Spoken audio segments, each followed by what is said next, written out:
Welcome back to In the Kitchen with Grace. Today I am making homemade pumpkin bars with homemade frosting.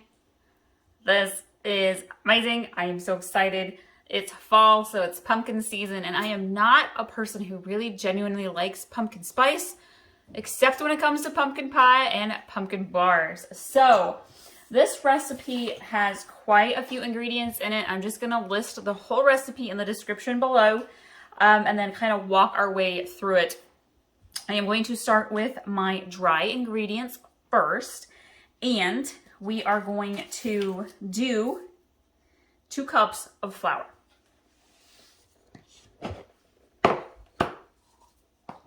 You're going to want 2 mixing bowls here for this, one for your wet ingredients and one for your dry. So we got 2 cups of flour.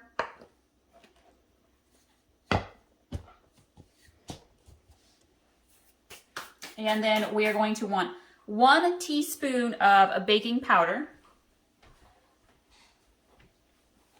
Grabbing my towel here. I have been cooking away today. We are doing Friendsgiving. So we have a honey ham, and we have green bean casserole, and we have a praline sweet potato casserole. We have blue cheese walnut bread, and then for dessert we're gonna have the pumpkin bars. So we have a whole lot going on in the kitchen today. All right, what was I saying? Baking powder and baking soda. So I need 1 teaspoon of baking powder.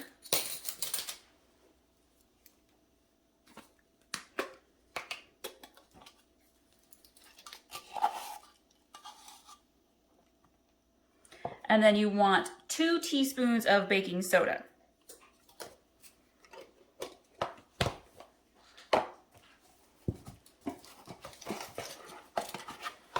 If you are having a Friendsgiving or a traditional Thanksgiving, leave all of the things you are going to make and take in the comments below. Give everybody some ideas.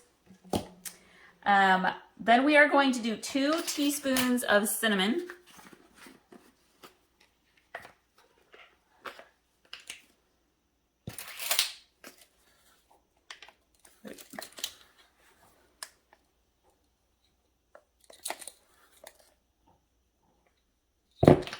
And we are going to do 1/8 of a teaspoon, so really just a pinch of ground cloves.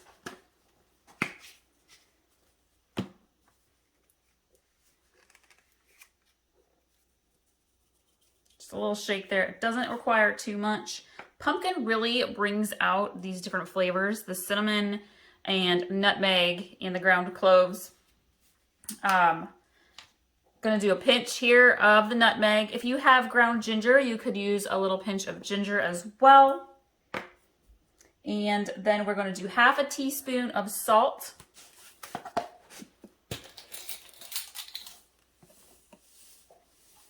This is a great recipe to take to work for your coworkers to all enjoy. And they smell amazing, so I call it like a natural air freshener. I love to bake these and have these sitting out. They just smell amazing. I think that is all of our dry ingredients for now. So we're gonna mix this together just a little bit.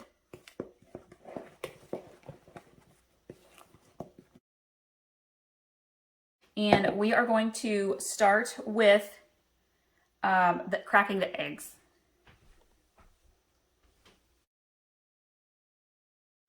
And I use farm fresh eggs, so I use a little separate bowl to crack each one in.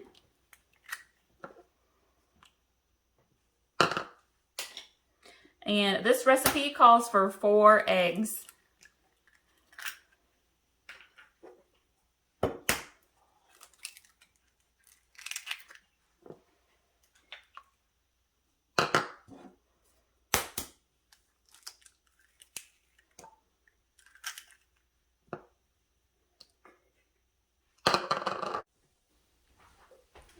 And I'm going to grab my whisk and kind of whisk the eggs together a little bit.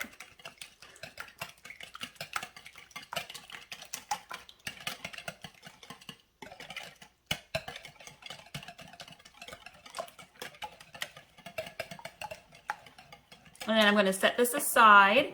I'm actually going to pour this into a different little dish that I melted some butter in. And then I'm going to grab my can of pumpkin. We're going to use a 15-ounce can of pumpkin.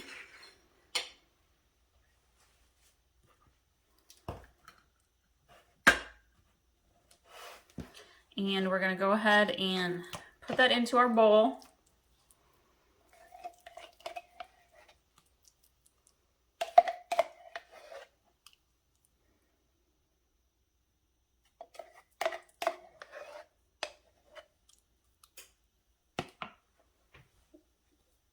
And then we are going to add in our sugar, our white sugar. We're going to use half a cup.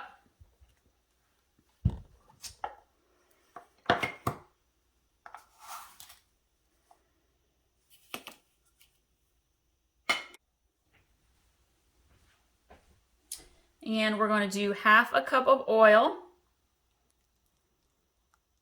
I'm using canola oil. And then we're going to add, I kind of use my spoon and mix this just a little bit. We're going to add our eggs in.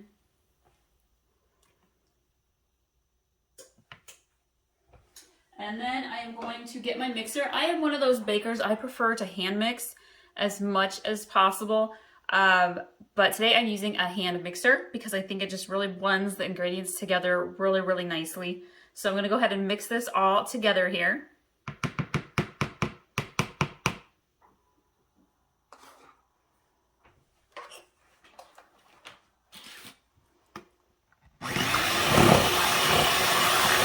Really does not take long, maybe like 30 seconds to mix that puree together. And then we're going to grab our flour and seasonings, our cinnamon mixture, and we are going to combine the two.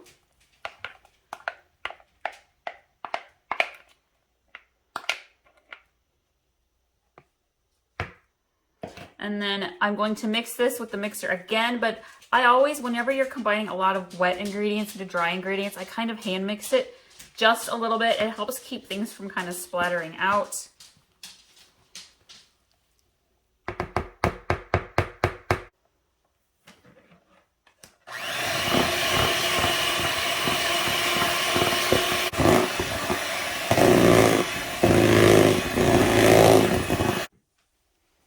And I have grabbed my 9x13 baking dish. That I'm going to use a glass one. Pour this all in there. And while this is baking in the oven, I'm going to make my homemade cream cheese frosting to go on top.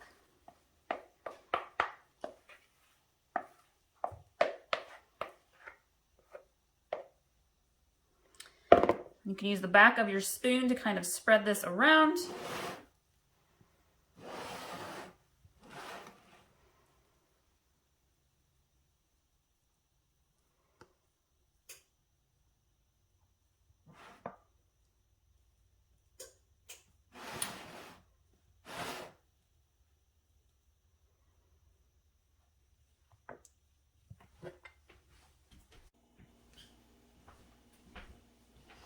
So for our cream cheese frosting recipe, this is a recipe I like to use a lot for a whole lot of cakes and desserts. This one goes really well with pumpkin bars, and it's just a simple cream cheese, powdered sugar, vanilla, butter recipe. I have just rinsed out the bowl, one of the bowls I was using, and I have my mixer with my beaters ready and my mixing spoon.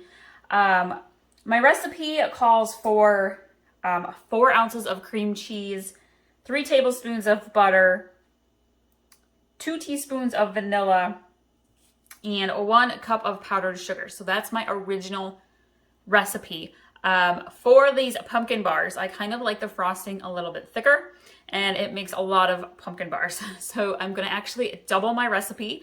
I am going to put the traditional recipe that I use in the description below. And again, I'm going to double it for my pumpkin bar recipe today. So I am going to use a whole package room temperature softened cream cheese.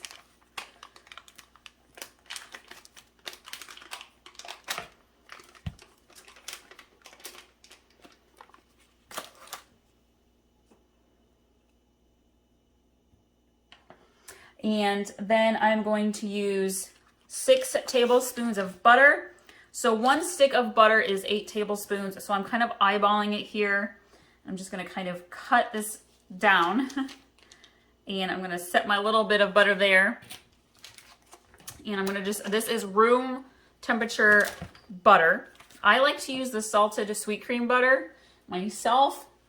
You are welcome to use whatever kind of stick butter you would like to. And then again, my original recipe calls for 2 teaspoons of vanilla, but I'm going to double that and use 4. So we got 1, 2, 3, 4.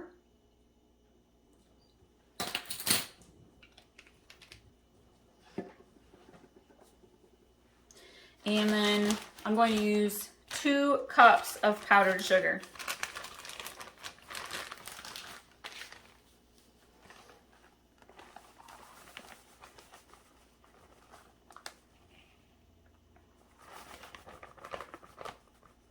Ooh, went a little overboard. That's all right. You're supposed to get a little bit messy when you bake. Okay, and then I'm going to get my mixer, my hand mixer here, and mix it on low until it's all blended together and it's a smooth, creamy frosting.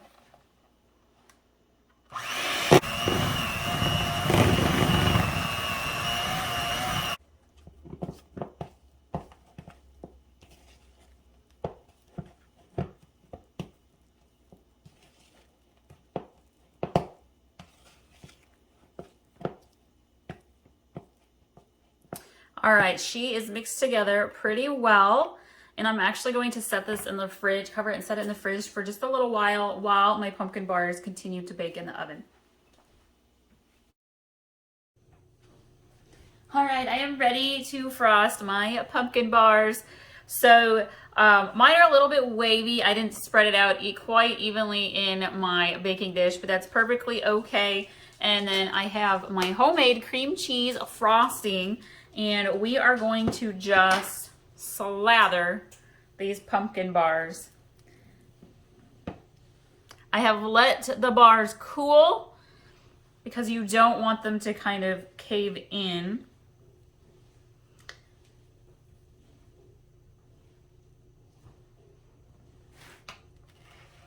This is a nice, thick cream cheese frosting.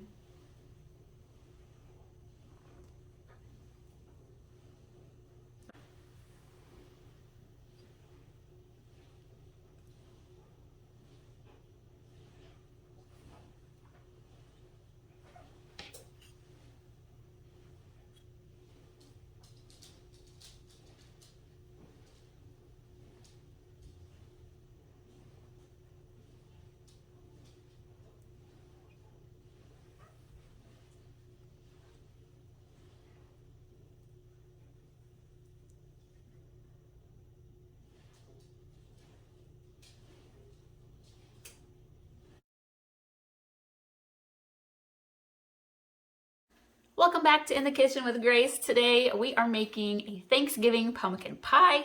I'm super excited. It's one of my favorite pies, and I feel like it's one that anybody can make successfully. I'm going to leave all of the ingredients in the description below, and I am actually going to use a store-bought pie crust today. I'm only using one of the 2 pie crusts that come in the box. And like with any kind of store-bought pie crust, you want to kind of let it come to room temperature before you unroll it and let it kind of settle into your pie tin. I do have a homemade pie crust recipe. I will link to it. It's a pretty rock solid one. I just happen to be in a bit of a hurry today, so I'm just using my store-bought pie crust. All right, we are going to start with dry ingredients first. And I am going to start with a cup of brown sugar.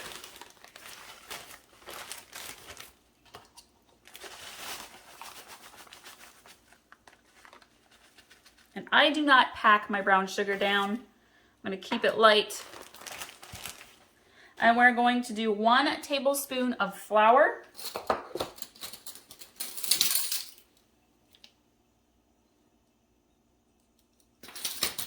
We're going to do a half teaspoon of salt.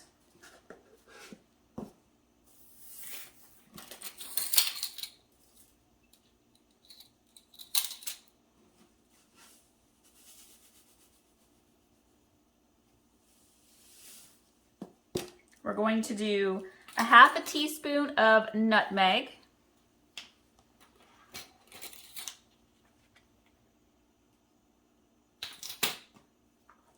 We are going to do 1 teaspoon of cinnamon.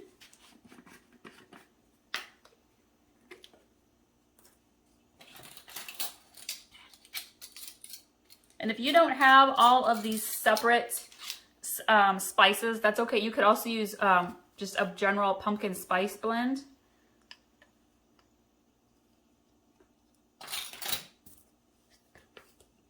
Going to do 1 teaspoon of ginger.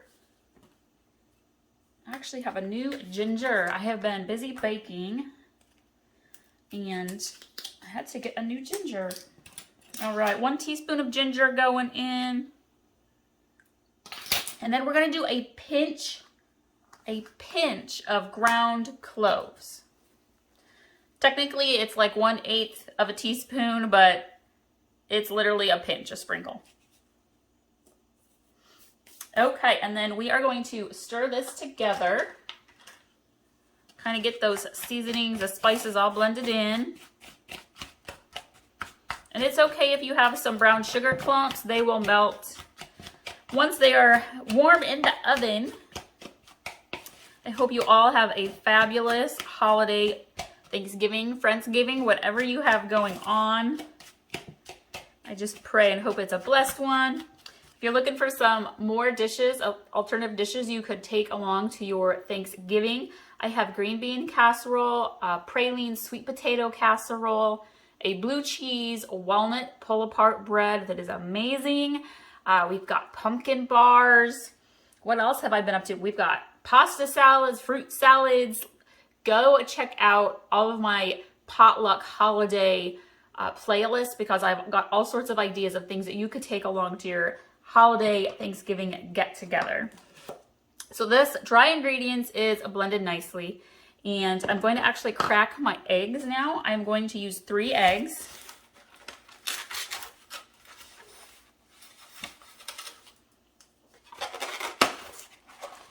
Ran out of my farm fresh eggs, so I had to go get some more.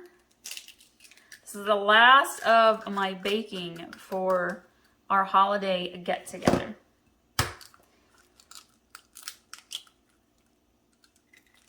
Ooh, speaking of ideas and alternatives, if you're not into turkey, or maybe you're just doing a Friendsgiving, or you want something amazing for Christmas, I have 3 amazing ham pork glaze recipes coming up. It is so amazing. We did it on pork chops this weekend. We had some big thick cut pork chops, smoked them in the smoker with the glaze, and my husband thought he was in heaven.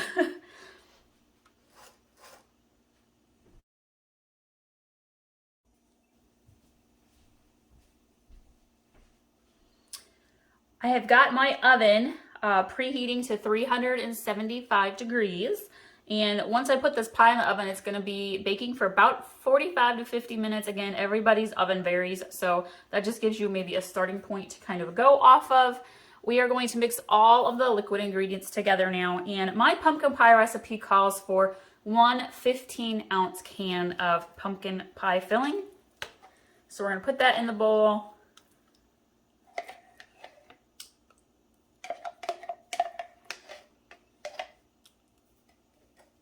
And then we need 1 1/4 cups of evaporated milk,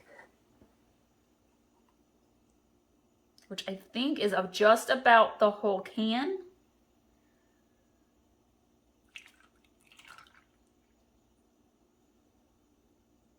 Just about, not quite. I think there's about 1 1/2 cups of evaporated milk in that size can. So I only need 1 1/4 cups of the evaporated milk, and then we need the eggs. So I'm going to put my 3 eggs in, and that is it for the liquid ingredients. And I'm going to grab my whisk and just set the spoon in here. I'm going to very gently kind of mix this together.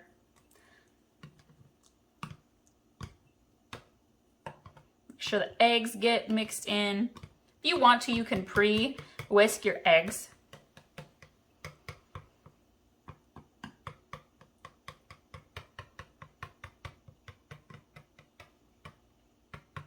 This will take me probably about 2 minutes maybe of gentle whisking.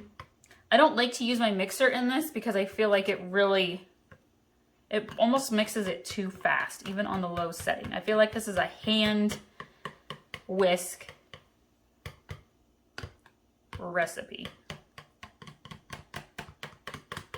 It's coming together really nicely.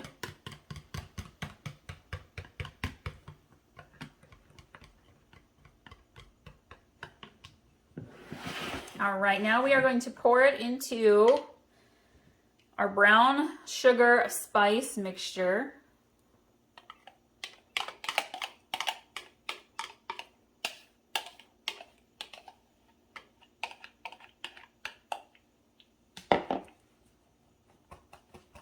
Gonna mix that together really well.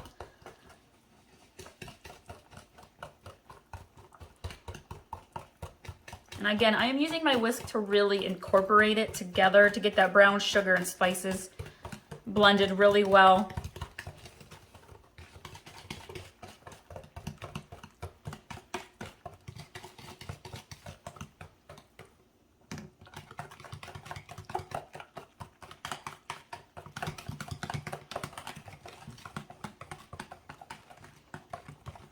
You'll know when it's mixed well because you won't feel any of the brown sugar on the bottom of your bowl. That's pretty good. So it's about a minute of mixing the wet ingredients and then a minute of blending the wet and dry ingredients together. Grab my pie crust.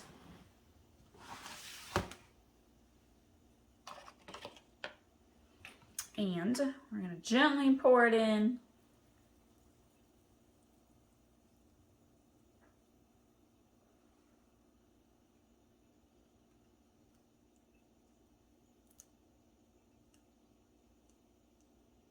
Perfect. And now we're going to go bake it.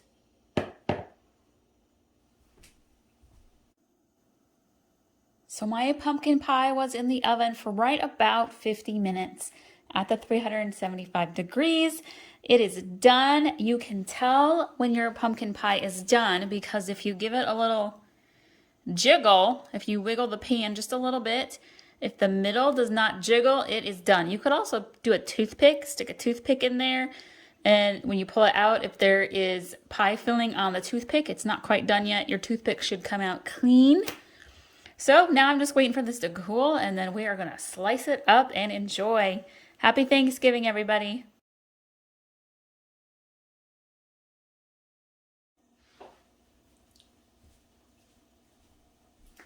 Tis the season for pumpkin spice. Today we are making very easy, no-bake pumpkin spice cookies. These are delicious. They get eaten up probably within 1 day in our household, and it really doesn't take a whole lot of ingredients, which is awesome. So we are going to start with the ingredients that we are going to actually melt in our pan, and I am going to use, a little bit of a mess going on here, y'all. I have been busy in the kitchen. I am going to use 1.5 sticks of butter. It's 3/4 cup of butter.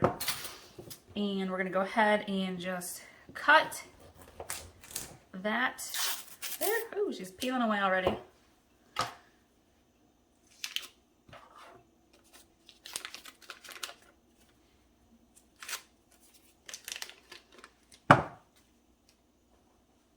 We just got done making one of my favorite cheese tortellini pasta salads.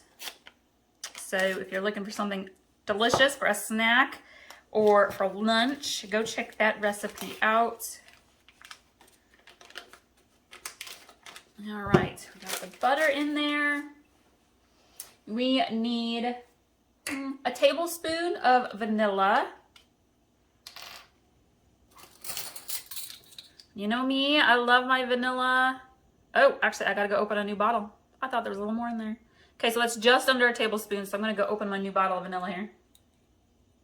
More vanilla here to reach that full tablespoon. There's a splash, but I like vanilla a lot, so we add a little bit more.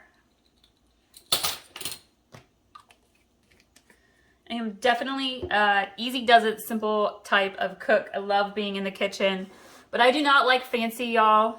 I do not like that type A perfectionistic way of going about things in the kitchen. I think that takes the joy and relaxation out of cooking. So I like to just be so relaxed and easy and having a good time. Usually like to turn on music in the background, do a little dancing. If I'm by myself. If other people are home, I don't do that. Okay, so then we're gonna add in our 2 cups of sugar. I'm actually going to use my half cup because my full cup doesn't really fit into my sugar container very well. So we're gonna do about 4 of these half cups. 1, 2, 3, 4. These are definitely cookies that use a lot of sugar. We are a mostly healthy family, and I'm always looking for ways to add fruits and veggies to things, but this is definitely not one of those recipes that's uber healthy. This is a sweet treat to really enjoy. Okay, we need 2/3 cup of milk. I have a full gallon here, so go slow. Perfect. Okay. I'm going to take this over to my stovetop, and we're going to bring it to a rolling boil and let that continue boiling for about 2 minutes.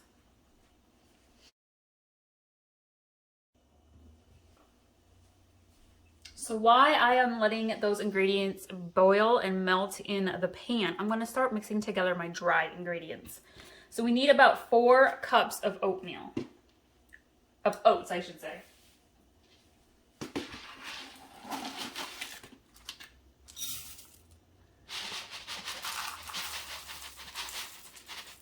2. There's 3. I gotta go open another thing of oats.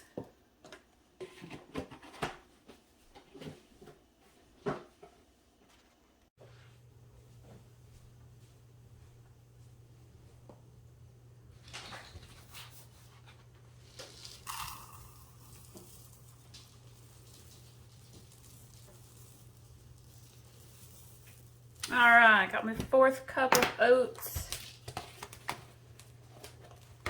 Lid on there. We need just a little bit of salt. Recipe calls for 1/8 of a teaspoon, but honestly, I call it a pinch. You really don't need it. If you don't want to add it, you don't have to.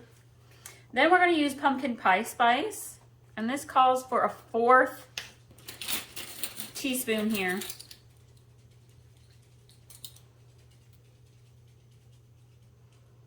If you really like your pumpkin flavor, you can do just a little bit more. I usually do double of that, so. And then, if you're looking for a way to add extra protein, like if this is a kid's snack or you need some extra protein, I like to add protein powder. You could use vanilla, like dry vanilla coffee creamer as well. But I'm gonna use my ProFlex vanilla protein, and it calls for a 1/4 cup that you could add in, and that's about a 1/4 cup or so. A little protein powder. We like to do these no-bake cookies. We like to do the chocolate ones. We'll do like double chocolate, so we'll have our cocoa powder, and then we'll use chocolate protein powder, and that's really delicious. And let's see. Is that everything? I think that's everything. I'm gonna go check the stove and see how that's doing over there. Let's give this a quick little mix. Get that pumpkin spice flavor in there. I can smell it. So that is melting pretty well. The sugar's pretty well melted. Waiting for that butter. Again, we want to bring this to a boil and then let it boil for about 2 minutes.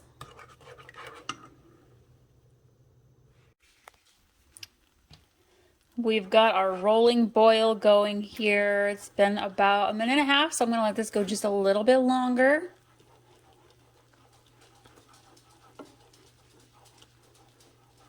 So our liquid ingredients are very, very hot. So we're gonna be really careful as we pour this into our oats.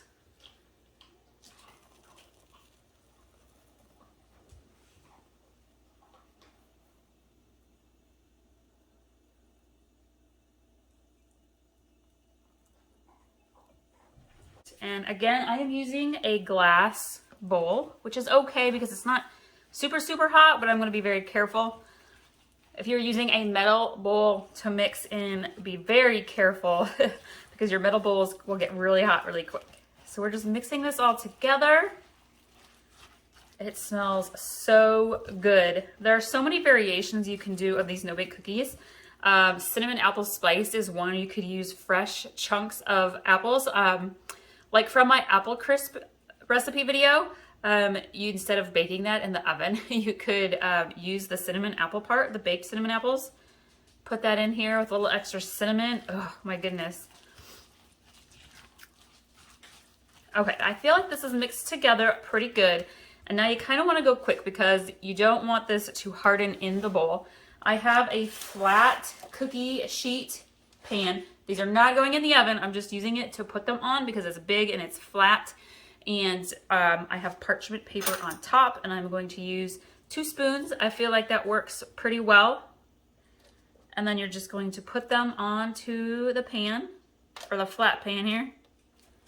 You can make these however big you want to.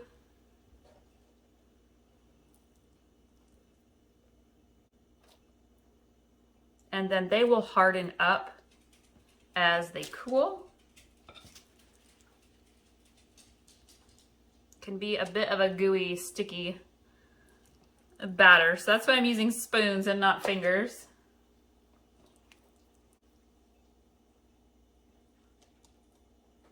This recipe makes quite a few of these cookies. I'm probably going to have to get my second cookie sheet out here. Sometimes when my daughter and I are making these, she likes to add chocolate chips. She likes to do marshmallows. Like they have different kinds of flavored marshmallows, so she'll add those in, the mini ones.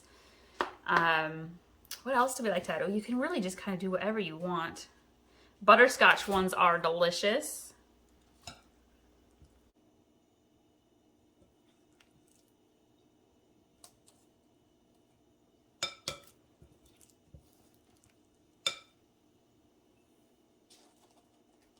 Okay, we're gonna let these sit out and cool and harden anywhere from probably about 40 minutes to an hour. And then we'll be able to put them in our Tupperware container.